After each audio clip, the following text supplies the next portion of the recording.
We're live. We're live. Okay. Try this Instagram, YouTube up there.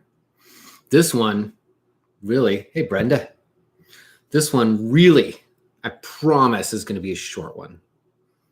I know that's actually now it's become kind of a joke between me and some of you is that I oftentimes will start like, okay, I just want to talk for a second about this thing, and then like an hour and a half later, I'm still going because apparently I'm so disconnected from my enthusiastic brain. But I was reading on here and primarily I was thinking about one of you as having a conversation. Hey, Nate. Yeah. Speaking of who it is that I'm joking with about just being on here for a minute. I was actually having a conversation with one of you a few days ago and was reading this morning a passage here that I outlined that I wanted just to read out loud because it's interesting. I found it to be interesting. And so I thought I'd share. So this one, it's just a couple sentences long, and it's a response to the question, hey, Melanie, what technique is appropriate for me in my spiritual journey? Like what technique? Because there's so many out there, so many, right? And just, the big categories could be, what even within the bucket of meditation techniques or yoga techniques, right? Do we do a yin yoga? Do we do a yang yoga? Do we do like mine, which is a yawn yoga? And so I like this guy's response. So let me read it to you. But the question is, how will you know if the technique fits you? And I like the question, and I like some of his answers. He's got several pages of answers here, but 2 pages. But really, what it puts its finger on and honors is how we're wired differently, right? And that one technique, one approach is going to be perfect for Susie. And how will you know? If you try it and you don't almost immediately respond, and those of you who are on here that do work with me, raise a hand. Like, who knew almost immediately that something has changed, right? And I think that's actually his first, and that was actually what I knew. The only reason why I went back to this goofy ass stuff, this technique thing that I do, that grew out of another technique, is that I had for me, it was a dramatic change immediately. So, and I know that sometimes it's a question for those of you that, Brenda, a question for some of you when you're looking at like, well, why would I choose to commit and throw down a big chunk of money, right, to do something? And it really, it puts its finger on, on the answer is like, you don't have to work hard, long time laboriously. If you are, it's not the right technique. So it just made me think that I could even go back to look at, I already changed my plan here. Okay, let me just change the plan and start with that question. It's like, the question was, what are the exact indications to know that the particular technique that you're practicing will lead to the ultimate, was the question. And so I'm going to skip through, and I hadn't actually planned on reading this, so pardon me if I pause in the middle, so if I'm trying to assess, do I want to skip over parts? But basically, his response is, so if you begin to feel strange about yourself, know that something is happening to you. If you remain the same and do not feel any strangeness, nothing is happening. So let's say, I think I read that first sentence wrong. So if you begin to feel something strange about yourself, know that something is happening to you. If you remain the same, do not feel any strangeness, nothing is happening to you. Black and white. This is the benefit of duality, right? It's right and it's not left, or strike that, reverse it. This is the first indication of whether a technique fits you. If it fits, immediately you are transformed into a different person.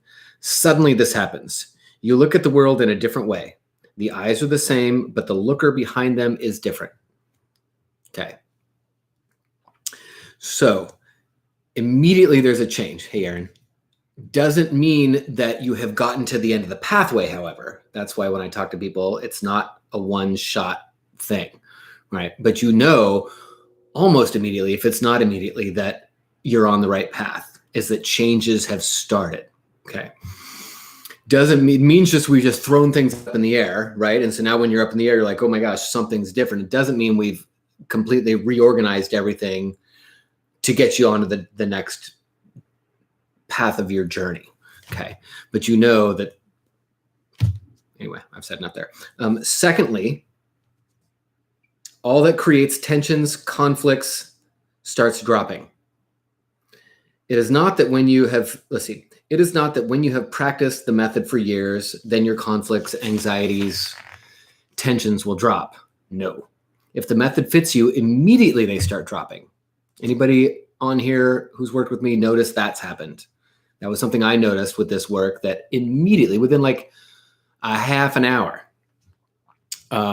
many of you have heard my story, that within a half an hour, in my body, because I wasn't aware enough to recognize things that were more subtly energetic. Luckily, this was such a kind technique that it met me where I was, and where I was I needed to feel it dramatically in my body, which means my pain went down immediately, and I could move my head like this, and hadn't been able to for like 10 years.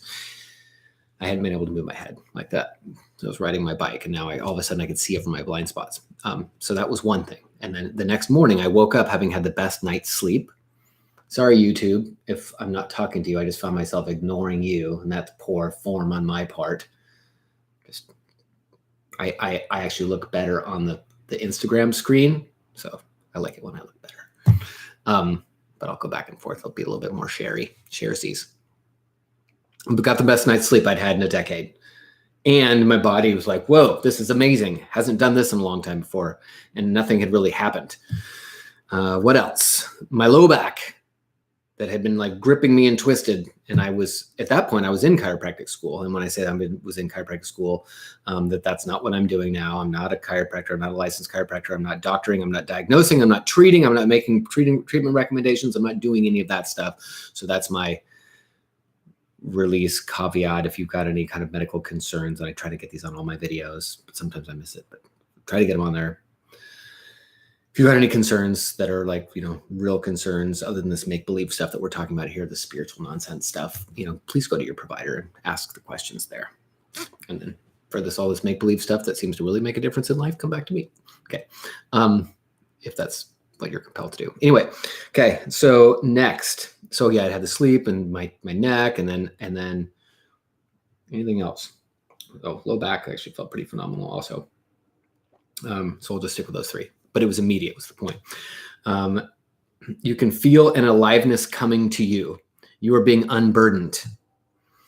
You will begin to feel, if the technique fits you, that gravity has become reversed. Now the earth is not pulling you down. Anybody know what that feels like? The earth is actually pulling you down. Gravity is like somebody turned up the speed on gravity and you're losing the race. YouTube. Rather than that happening, the sky starts pulling you up.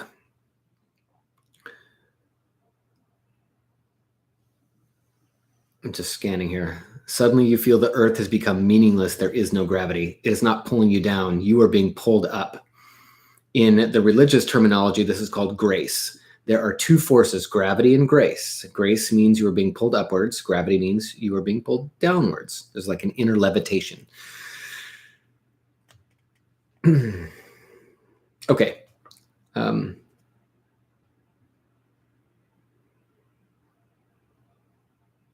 Okay, so thirdly, and there are these three things that I've read too. Thirdly, whatsoever you will do, you will now do. Whatsoever, howsoever trivial, will be different. You will walk in a different way. You will sit in a different way. You will eat in a different way. Everything will be different. This difference you will feel everywhere. Sometimes this strange experience of being different creates fear. One wants to go back and be the same, because one was so attuned with the old. It was routine world, even boring, but you were efficient in it.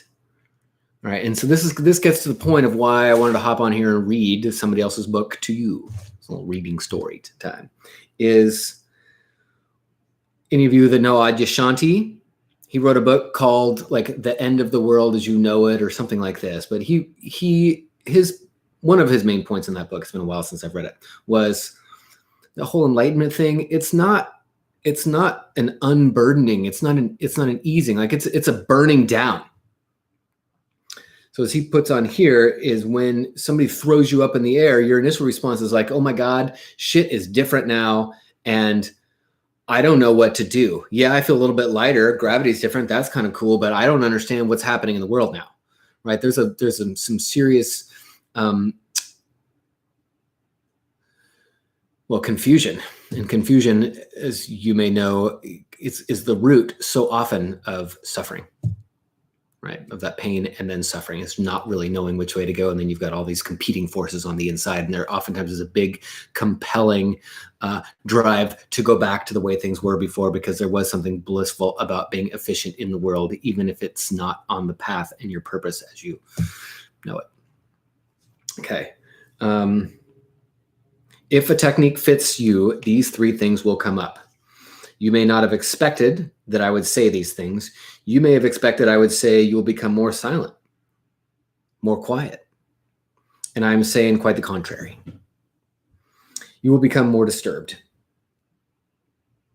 Anybody want more disturbed? Anybody sign up for more disturbed? When the technique fits you, you will become more disturbed, not more silent. Silence will come later on. And if silence comes and not disturbance, know well that this is not a technique. This is just getting adjusted to the old pattern. I had to read that one twice. So I'm going to go ahead and read it twice again now. Silence comes later on. And if silence comes and not disturbance, know well that that is not a technique that you have just tried. That is you getting adjusted to the old pattern and you becoming more efficient at the ways that you have been living. So if you're practicing techniques now, and then you're like, okay, that's grounding me. That's bringing bliss. That's not forward movement. That's not evolution. That's you developing techniques to become more efficient at how you've been doing things. You're actually sinking yourself further into how you're being, which I'm going to say can be a great thing, right? It just can be a great thing to just settle the flip down for a while, like how much chaos can we really invite into our lives? So, and again, I think that's one of Adyashanti's points was, when you're doing it, like your life is going to feel like it's falling apart, and many, I think including myself, would face that cliff edge and turn around and be like, life's not that bad. I'm going to stick with what I got. So I'm going to read this last paragraph, which is the one that I thought I was going to read, but I think I'm still good. I'm only at 13 minutes, not my usual 75. Okay,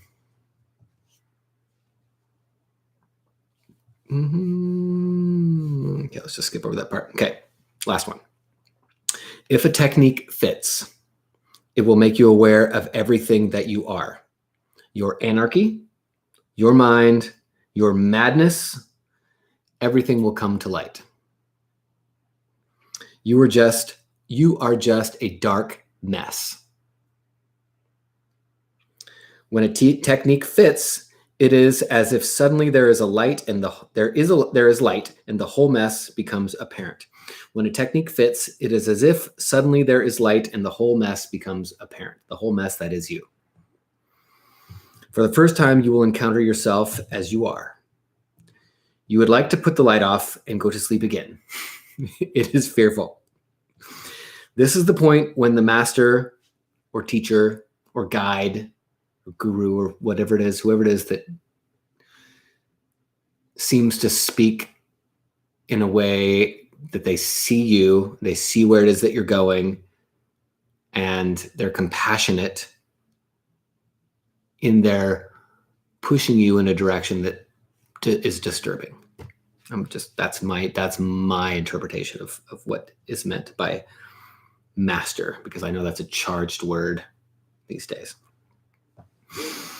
Okay, this is the point where the master becomes helpful. He or she says, do not be afraid. This is just the beginning, and do not escape from it. At first, this light shows you what you are, and if you can go on and on, it transforms you toward what you can be. So, gotta shake the foundation. Rubble comes to rubble. Then can start organizing it from there. So, disturbance. Then the silence. I think you did actually mention something about the silence in here, but I don't know where. Okay. Silence will come, but not as an adjustment, to how it is that you have been living. But it'll come because it's a help in your transformation, right? It's a complete reorganization of how you're managing your parts as they interact with the energy and information in yourself and these intelligences that may be embodied and may not be embodied in the world. Silence will come as an inner flowering. Then silence will not be an adjustment with the society, with the family, the world, the business. No, then silence will be a real harmony with the universe. Okay. And now look at that. Almost just under 17 minutes. Okay, y'all. Have a great night. I think this is Monday. Thanks for coming and hanging out.